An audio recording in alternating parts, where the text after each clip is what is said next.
teacher is I talking. think that's like Did you find your Fucking vape? better, nerd. No, I haven't No? found one. Okay, It's sorry. probably in your car. Okay. Alright, so I guess get comfy. We're just going to be chilling here for the whole time. For introductions, I'm Square P1. I've been fighting for about 8 or 9 years or so. You might have seen me in the tournaments. On the field, I have a big old shield with a big wolf head on it. This guy. This is Square Abubibas. I guess he can introduce himself. I've been fighting for about as long, and I also have a wolf head on a big shield, or a round shield. That's it. Yeah, we're a member of the Q-Links. Yeah. Also, thank you. Also, we have a night trial on Saturday, or tomorrow, at 4:30 over by the barn. Check us out if you want to. Come fight us. But, okay.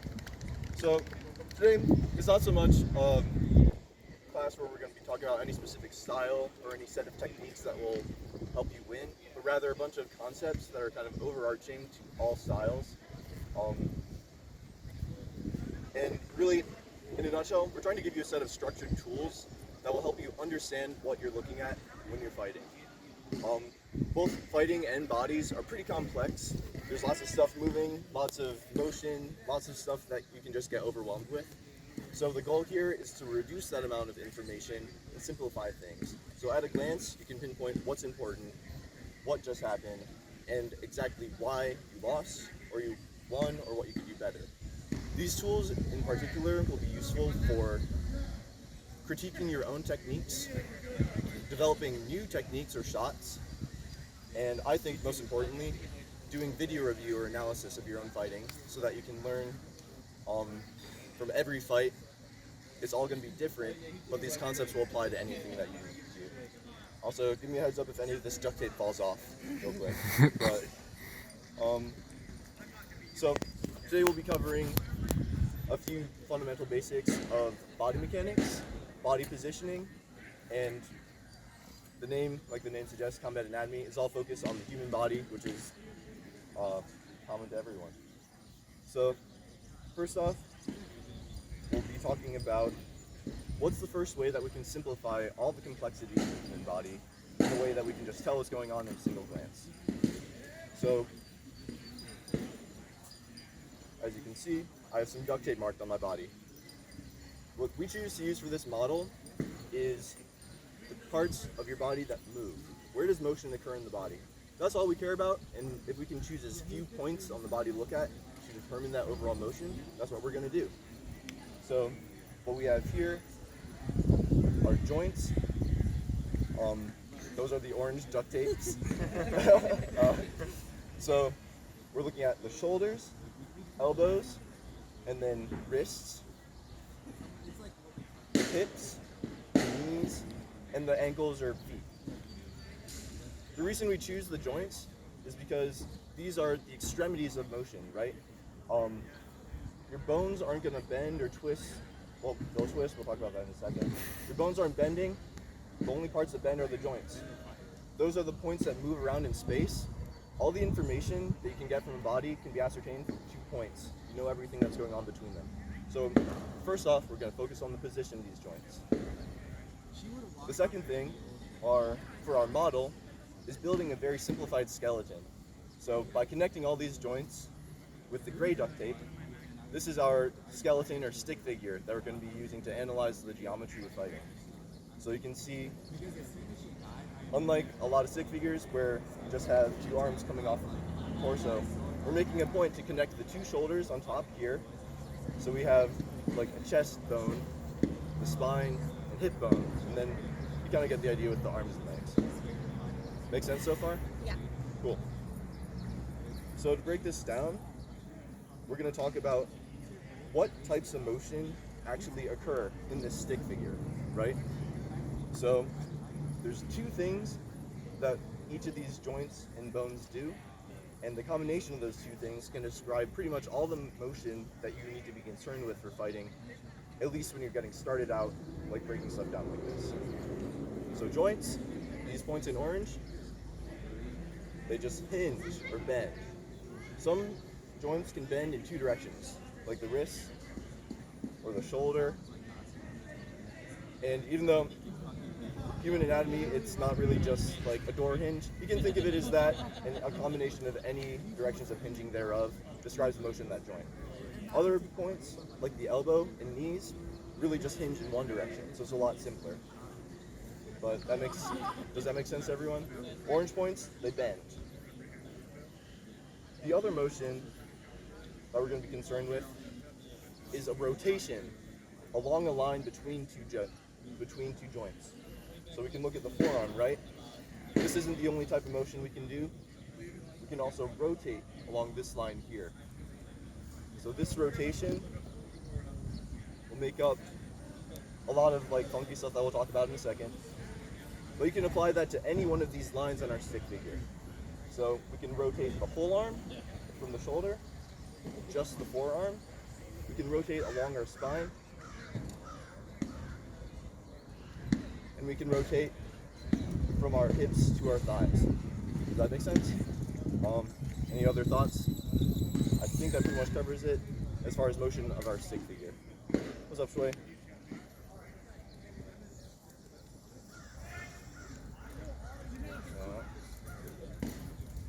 Okay. So, while the motion of real life joints is a little bit more complex, and I recommend that you look into that for health in motion and avoiding injury, that's all we're going to focus on for now.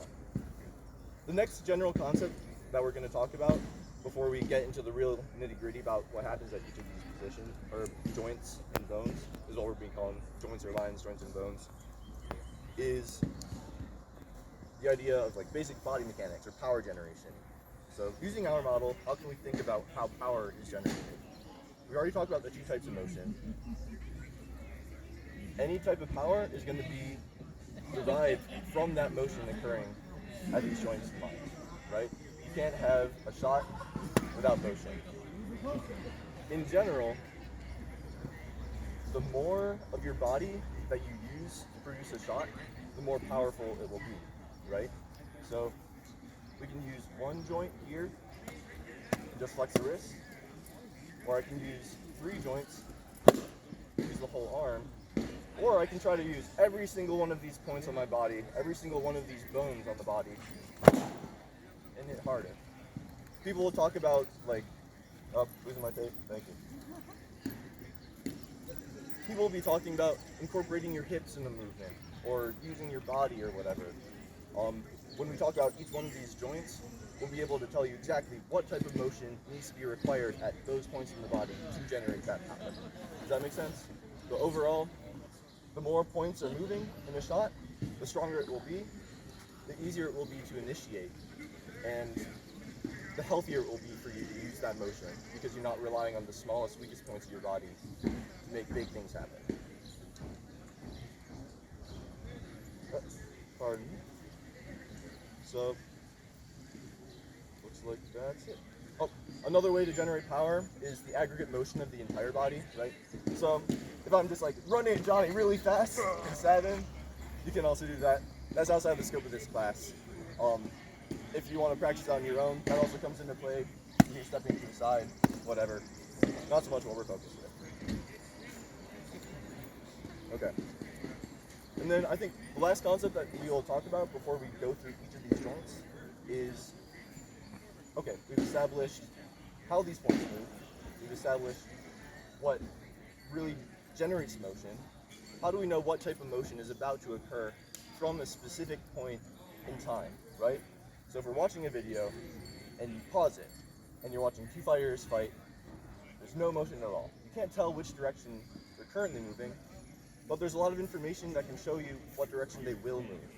So we're going to call these positions of potential. And the same thing, we're just building off of the last stuff. We're concerned with those 2 types of motion, either hinging at a joint or rotation along one of the lines or bones.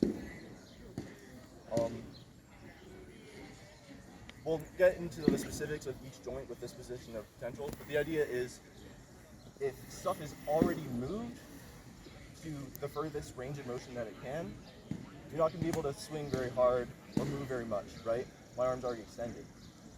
If all these angles are made smaller, everything's compressed, and there is more distance to move, then you know what's going to happen, right? If I'm extended, I can retract. If I'm pouched like this, I can throw a shot. If my arm is prepped like this, potential is to flip it over this way. If it's prepped like this, potential is to flip it the way back. So even from a still image, you can tell what someone's about to do based on where their joints are compressed or extended or rotated one way or another or rotated the other way. Does that make sense so far? Yeah. Cool. Are Yes. you going to explain how to avoid doing that, like telegraphing? Yep. So I think like what I just explained is the idea of telegraphed motion, right? If your body is prepped for a certain movement, you can tell what's going to happen. The idea in fighting with telegraphed is how can you have a position of potential where you can move in lots of different directions, but not show which of those multiple choices that you can throw a shot with is. I think the other idea of telegraphed motion is moving from one position of potential where you can make lots of different choices to one that's a little bit more obvious. So if my stance is here, I can do lots of stuff, but if I prep my swing by moving from this stance to this, oh crap, it looks like I'm going to swing down on Johnny, right? So if you can choose a position where you can do lots of different complex motions, make late decisions, that'll avoid telegraph. Does that make sense? Another idea of... No, I just had an addendum, but I'll let you speak, if that's okay. The other idea of telegraphed motion is making it as direct a path as possible, so all positive motion. If I'm focused on just moving in one direction, the only information he has from here to here is, oh, the sword is getting bigger, or from here to here, the sword is swinging this way. If I have to move my arm out in position, I think it's the same thing. If you move it to a secondary position before you swing, it's more obvious what's going to happen.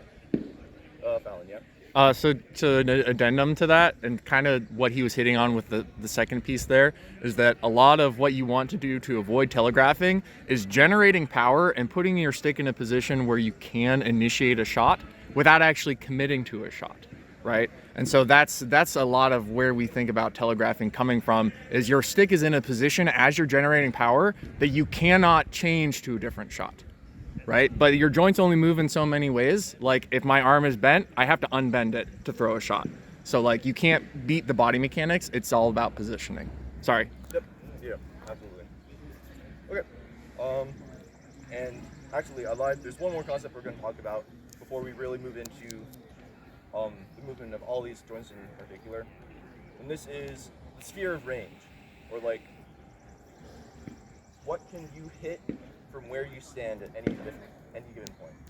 So the sphere of range is derived from two circles.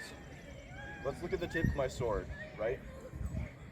If I don't move my body, and I just move it in every position up to down,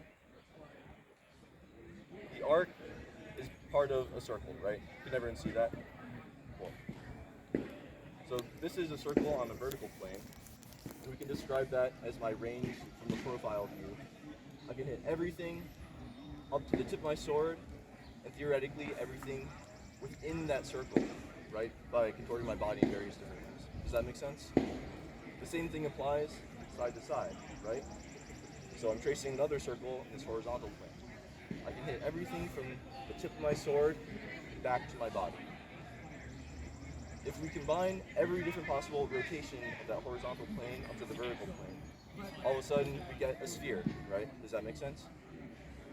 So it's kind of a big oversimplification to say you can hit anything inside the sphere of range, but it's useful as a catch-all tool if you're thinking about what distance can I start the fight, or what distance can I actually hit someone from, if you're thinking about that circle or bubble of possibilities. It's kind of like an electric.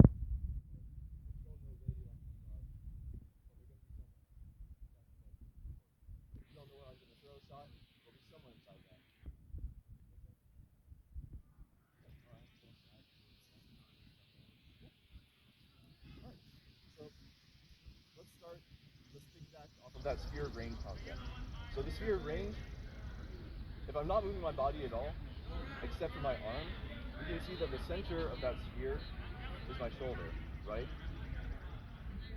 Why does that matter? We can take a look at how we drew our stick figure.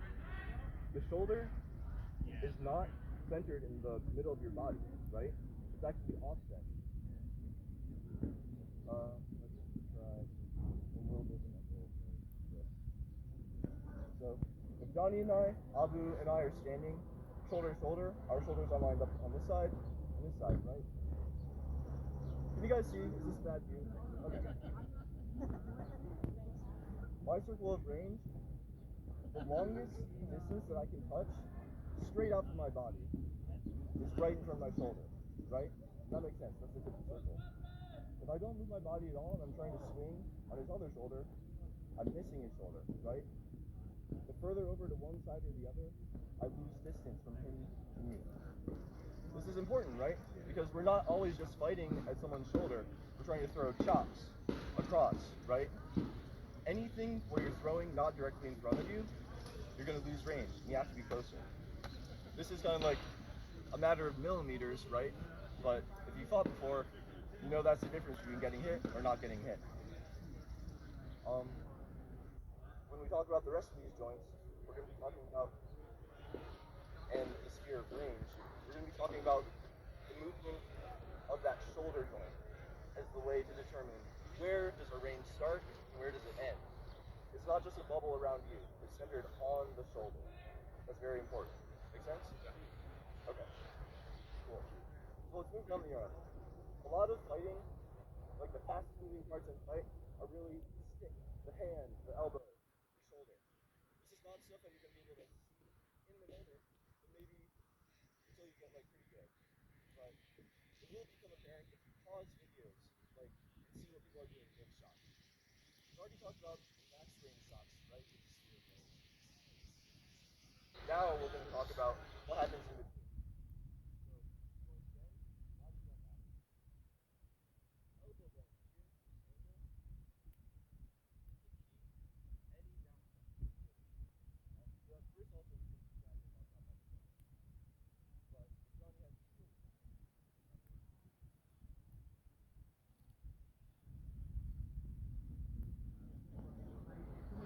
If I want to get around his shield, it's hard with a full extended arm.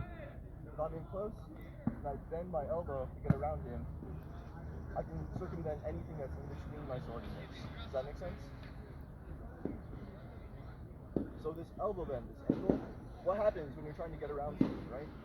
At max range, I can touch his shield. If I'm trying to throw a rapid here, I can't. If you bend your arm, it's getting shorter. If you bend your arm, you're throwing a wrap shot.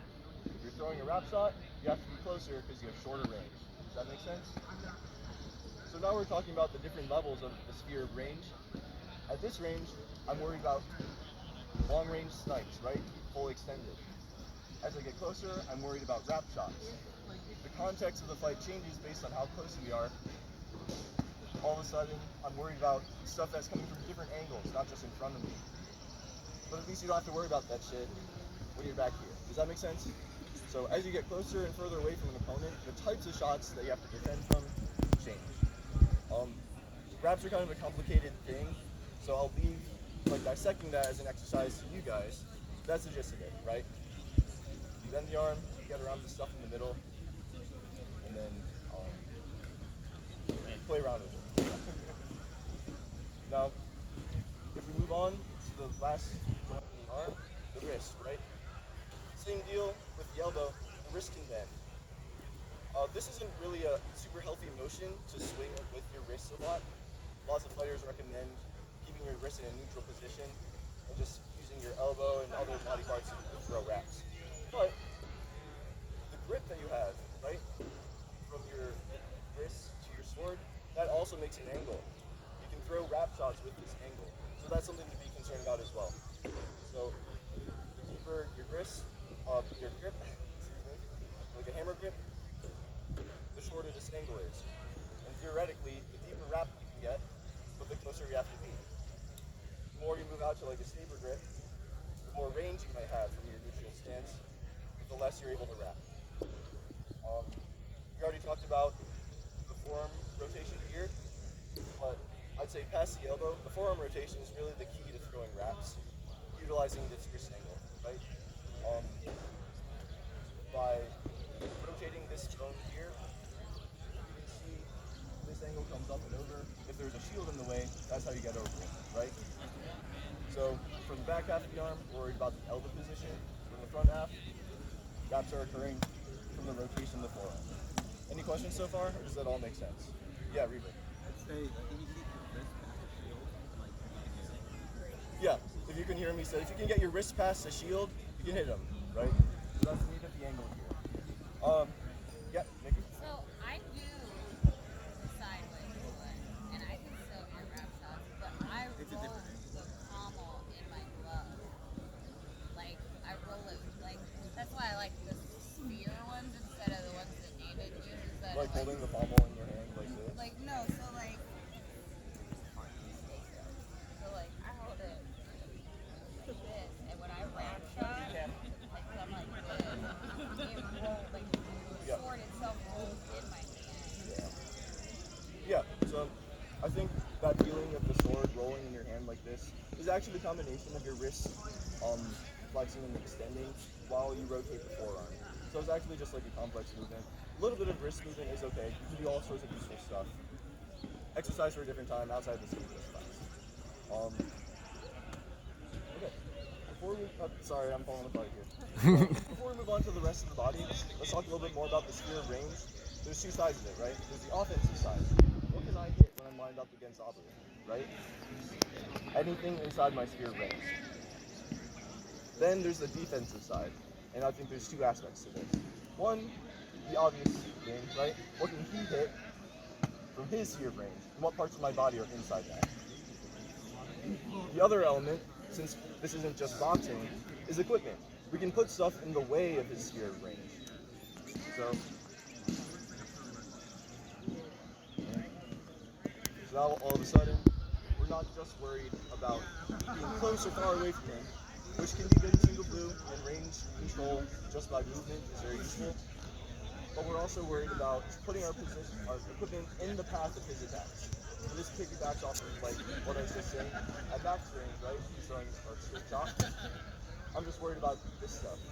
As they get closer and he's throwing wraps, I'm worried about a different set of shots. This has to move in a different path to intercept his path of attack. Does that make sense? So the last idea to play around with for you guys on your own, where's your equipment move as you're getting closer and further away? There's lots of different solutions. It can involve for red fighters, changing sides, whatever, hitting your gear. Something to play around with. That's the creative side and fun side of learning how to fight. And I'll let you guys do that as an exercise. Cool. Okay, so let's move away from the rest of the body. We already talked about the shoulders briefly. The sphere of range is centered around this. Let's talk about the rotation of the torso, right? So say we don't like how off the center of the shoulder is, you want to be able to hit both sides equally, right? Equal range. If you move the position of your shoulder by rotating your torso, you equalize that. This is the same distance as this because my shoulder is in the center of his body. Does that make sense? There's a natural trade-off to any position that you take in fighting, whether throwing a shot or taking a stance though, right? I think the natural trade-off in this case is your range of motion. It's easy to hit in front of your chest like so, which is why lots of people fight with like a somewhat 45-degree angle, so you can get out here. If I'm turning my back to him, I can't reach it, right? There's a natural limit to any adjustments that you can make in the body position. Again, left as an exercise for you. Anyone got the time? 10:32. Okay, 10:30. Perfect. Okay, let's talk about the hips.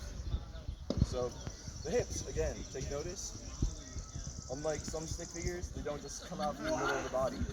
Like the shoulders, there is a distance from the center of your body to your hips, and that matters. Why does that matter? Same thing with the shoulders, right? By rotating your torso, your shoulders come in and away from your opponent. By rotating your hips will come closer and further away from your opponent. This means that the position of your hips is a way to choose what side of your body are you going to put inside their sphere of range. choose to put this hip in front, this becomes more accessible to their sphere. Or this hip in front. Now this one is easy to hit because it's closer. This matters with equipment, right? Like some people will choose to rotate this forward if they have a shield because they're not as worried about getting hit on the part that's close. This back again, exercise for you. So the thing that we're concerned about right now, right, is that the rotation of the hips also affects everything above it. So if I only have this range of motion in rotating my shoulders, I can add an extra, like 90 degrees by using my hips as well. It's a combination of all these different joints where you can have a huge variety in where your position is, where your positions of potential are. You want to wind up really big, or keep your shoulders tight, and just swing with your hips, right? I think, and as we said before, our stick figure doesn't really have mass, but your hips have a booty behind them, right? There's a lot of weight, a lot of strong muscles. You can generate a lot of power and do a lot of stuff just by moving the hips, and very little motion anywhere else. Does that make sense? Oh no, I lost Your shoulder. something. My shoulder. It's okay. We already talked. Okay. Another type of motion that happens at these hip joints, right, is not just the rotation back and forth, but also a hinging motion here. Fighters will have a lot to say about whether leaning forward or not is good or bad while fighting.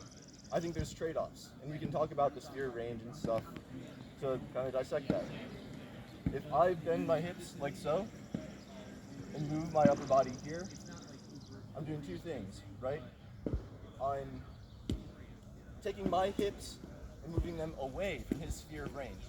If I know he likes to throw lots of hip shots, right? Maybe it's a good idea, just bend forward a little bit, take that out of his sphere of range so he has to work harder to swing at my hips. The trade-off, right? Natural trade-offs to every position. The further you go down, the more my back I'm showing.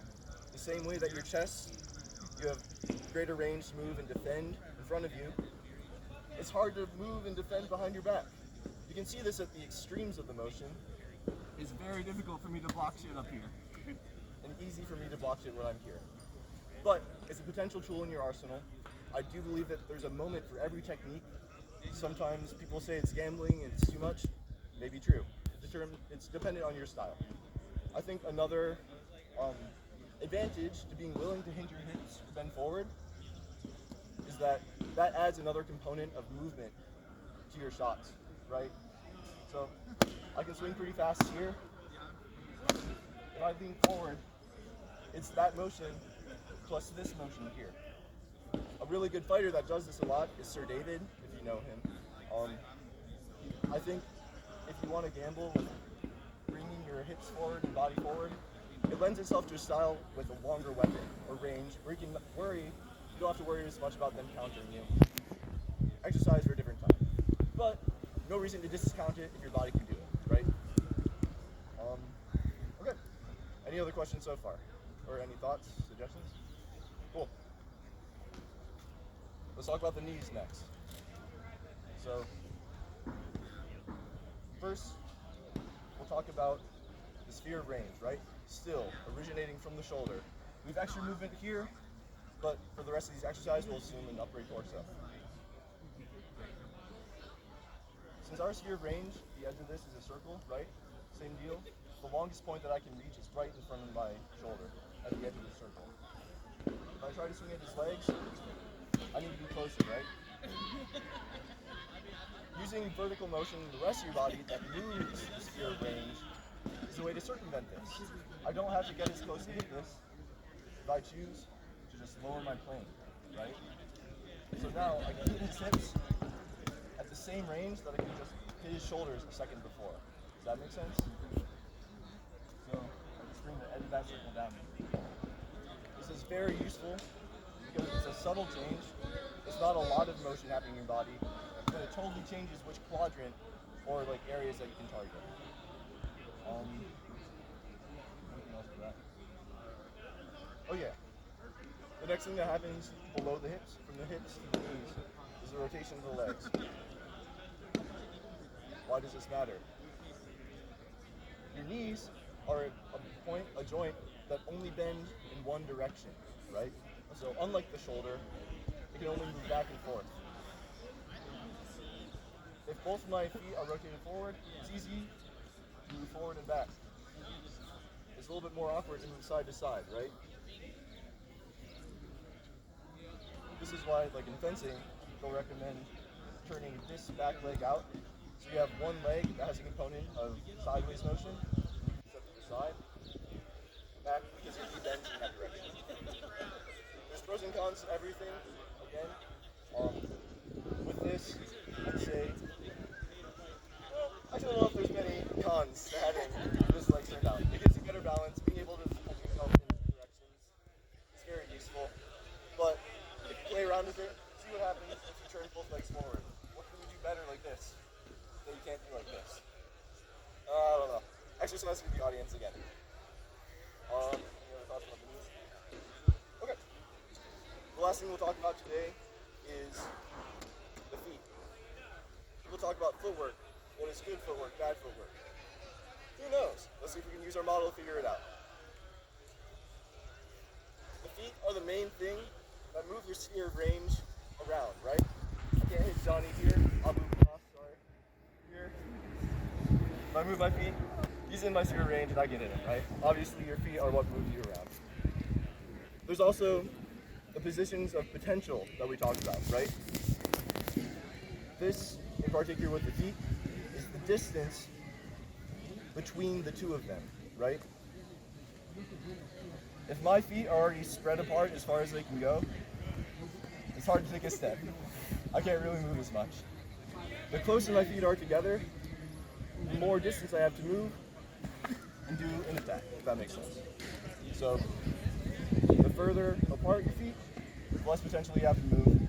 The closer together, the more ability you have to move. Natural straight off, I'd say you have less balance the closer your feet are together. It's easy to push me over. A wider base will give you more stability because you can push from 2 points outside of your body. Again, personal preference, exercise for you to figure out what works best for you. But there's a time and place for everything. The last thing that we're going to worry about with the feet, oh, I lied. One more thing. We're talking about the distance between these. It's not just right foot forward and left foot forward all the time, right? What if we switch feet? What does switching the feet do? Same thing as the hips. Moving the hips moves the shoulders and everything else above. Moving the feet will move everything else above as well. So all the points in the body are connected. If you're really concerned about someone targeting this hip, easy solution, move your other foot forward. It moves your hips back naturally. It does all that stuff. In addition, changing the position of your feet, left foot to the front, you can cover a lot more distance. Trade-off, it's a slower motion in general than taking a step with the front foot. Play around with it, see what works for you. The last thing with the feet, again, on this concept of positions of potential, the only thing that the feet do is push off of the ground. Why is this important? What happens if it's not attached to the ground? Obviously, like if I shield kick Johnny, right? I can't move forward or back. But I think what is more common, which is a natural movement for humans, we pick up our feet to walk back and forth. Knowing which foot is off the ground will tell you which direction the opponent can move. If my front foot is off the ground here, it's very difficult for me to move backwards, but I can still move forwards. If my back foot is off the ground, it's easy to move backwards, very difficult to move forwards. This is where the element of timing comes in, which is outside of the scope of our class, but planning to take motions while people are taking steps, in between steps, or moving their feet, will limit their ability to move and react to you because they don't have 2 points of contact where they can choose to move forward or back or whatever. This is also a reason why people say jumping while fighting, even though it can look cool and athletic, limits your options a lot because you don't have as many choices once you're in the air. You can't push off of anything. Any other thought? I think one of the things that P1 mentioned early on is that this is a useful way to break down fighting for reviewing video of yourself fighting or other people fighting, understanding where things went wrong, where things went right. There's a lot of, even simplifying this much, there's a lot of pieces here. I think the feet are one of the best spots to start when you're thinking about video review. Looking at when you feel like someone came at you really explosively, where you feel like your shot landed really well when you didn't expect it to. Any point in a fight, go back, put that stuff in like half speed, pause it frame by frame, watch where the feet are. And I think that'll really start to explain some of those timing elements that you just mentioned. That's how to integrate that into practice. 100%. So we talked a lot about a bunch of different concepts today. I don't expect any of you to walk away from this a better fighter. To become a better fighter, I'm serious. To become a better fighter, to do this, you need to watch video. You need to pause the video, and you need to step-by-step analyze where the positions in the joints are, and do it for yourself. Me explaining the concepts to you is not the same as you understanding concepts. So my recommendations are, watch lots of video. Take video of yourself, so you know what is going on. It's hard to watch other people's fights and figure it out. Take video yourself. Pause the video. Watch in slow-mo. And the last step, make drawings. Draw it out with yourself. If you can create this skeleton and put it in positions on paper, you have a good understanding of what needs to happen to make your techniques work. If you don't draw, if you don't have a journal, and you don't do that work, your understanding of this is not good. So, I guess that's it. Pay attention to the details when you draw your skeletons. Make sure you draw it this way so you include all the joints in the proper spots. As you get better at this, you will be able to do this in between fights. Like, if I threw this, Johnny can figure out, oh, he threw a really close range shot. I don't need to be worried about that out here. But it'll take time. I think that's it. If you guys have any other questions, we can answer them. If not, thanks for coming to Combat Anatomy 101. If you need video to review, well, you don't have any video yourself, go follow Q-Looks and Friends on YouTube. Yeah! Oh, and also, our night trial, for those of you that pulled in late. Both of us have a combined night trial tomorrow at 4:30 over at the barn. Open invite, all challengers welcome. Come say hi. All right, thanks guys. Thank you. Yeah. Are there like a couple particularly tricky like potential positions you could show us of like how to try to read it? Yeah. I have one. So you're talking about like the left foot forward thing? Yeah. That preloads your hip for I would say like that's a preload. Left foot forward here. It preloads that hip for a big. Yeah, that preloads it. A really tricky one, which I think is super fun, which is based on the concept of shoulder rotation, right? If my left foot is forward, I can't stab him, right? But I can step away from him and stab him in the same motion. So that's a really useful one. That's the P1 stab. P1 stab. Very useful for pretty much any style that you can stab with your rear hand. The motion, the extra range that I get is equal to the distance from my spine to my shoulder. That's how far I can stab with this. But it's great and deceptive because I'm moving away at the same time. You can do this, the same concept applies to red fighting, right? Same concept applies to sword and board. Anytime you stab forward with your rear hand and also change feet, you'll get that effect. I think that's a particularly cool one. I'm trying to think of other really tricky stuff. You see lots of really unexpected shots that involve hinging at the hips. Warlord Brett does this one in particular. He'll hinge his hips really low to bring that range, the sphere of range very low. And you'll use the bend in his arm to create a wrap from below here. And go for a butt shot, like a butt shot, like from crazy positions, and you'll rotate his shoulders to get a shield over his head. They're very complex motions that you can do. Lots of people would say that's a gamble and an overextension, but obviously it works. So who knows what they, like, if you can do it, it works. If you know why it works, you can make it better.